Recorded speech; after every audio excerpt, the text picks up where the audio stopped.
రేవంత్ రెడ్డి గారి నాయకత్వం వర్ధిల్లాలి. రేవంత్ రెడ్డి గారి నాయకత్వం రేవంత్ రెడ్డి గారి నాయకత్వం. జై కాంగ్రెస్ జై కాంగ్రెస్.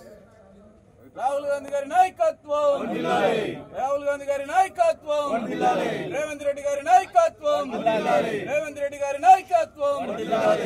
9 రోజుల నుంచి రైతుల ఖాతాలో రైతు భరోసా కింద 9,000 కోట్లు జమ చేసిన సందర్భంగా ఇవాళ రాష్ట్ర వ్యాప్తంగా కూడా కాంగ్రెస్ పార్టీ ఇచ్చిన పిలుపు మేరకు రైతు సంబరాలు రైతు వేదికల వద్ద అందరూ ముఖ్యంగా రైతులందరితో కలిసి చేసుకుంటా ఉన్నాం. చాలా సంతోషం. ఇవాళ కాంగ్రెస్ పార్టీ ఏదైతే అధికారంలో రాకముందు ఇచ్చిన మాట ప్రకారం ఇవాళ రైతులందరూ కూడా అన్ని విధాలా కూడా ఆదుకునే ప్రభుత్వం ప్రజల ప్రభుత్వం కాంగ్రెస్ పార్టీ ప్రభుత్వం.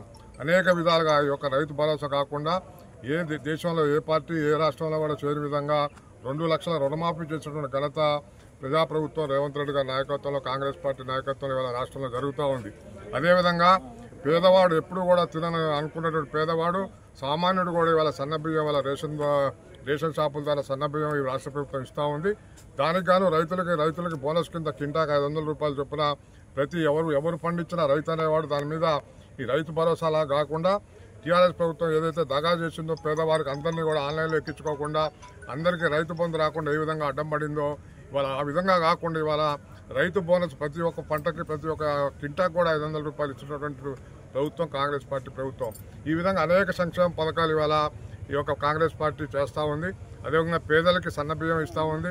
అదేవిధంగా పేదలందరికీ కూడా ఉచితంగా కరెంట్ ఇస్తుంది. ముఖ్యంగా మహిళలు ఏదైతే ఉన్నారో ఈ మహిళలు అనేక విధాలుగా ఇబ్బందులు పడుతున్నారని చెప్పి వాళ్ళకి బస్సులో కూడా ఉచితంగా ప్రయాణం చేస్తూ ఉన్నారు. అదేవిధంగా వాళ్ళకి 1000 రూపాయలు 1400 ఉన్నటువంటి గ్యాస్ సిలిండర్ కూడా ఇవాళ 500 రూపాయలకి అందుతూ ఉంది. ఈ విధంగా ఏదైతే ఇచ్చిన మాట ప్రకారం ప్రతి హామీని పేదవాడికి కూడా ఇవాళ ఇల్లు లేదు. గత 10 ఏళ్లుగా టీఆర్ఎస్ ప్రభుత్వం డబుల్ బెడ్రూమ్ ఇల్లు కట్టిస్తాను మోసం చేసింది. వారికి కూడా ఇందిరమ్మ ఇల్లు కూడా ఆల్రెడీ మొదలైనవి. ప్రతి నియోజకవర్గంలో కూడా 3,500 చొప్పున ఇల్లు కూడా ఇస్తూ ఉన్నారు. కాబట్టి ఇటువంటి ప్రభుత్వం ఏదైతే పేదల ప్రభుత్వం అనేక అప్పులు చేసి రాష్ట్రాన్ని దివాలా తీపించిన టీఆర్ఎస్ పార్టీ నెమ్మదిగా కోలుకుంటూ ఇవాళ ఇచ్చిన మాటలు అన్నీ కూడా హామీలన్నీ కూడా నిలబెట్టుకున్న ప్రభుత్వం రేవంత్ రెడ్డి గారు కాంగ్రెస్ పార్టీది.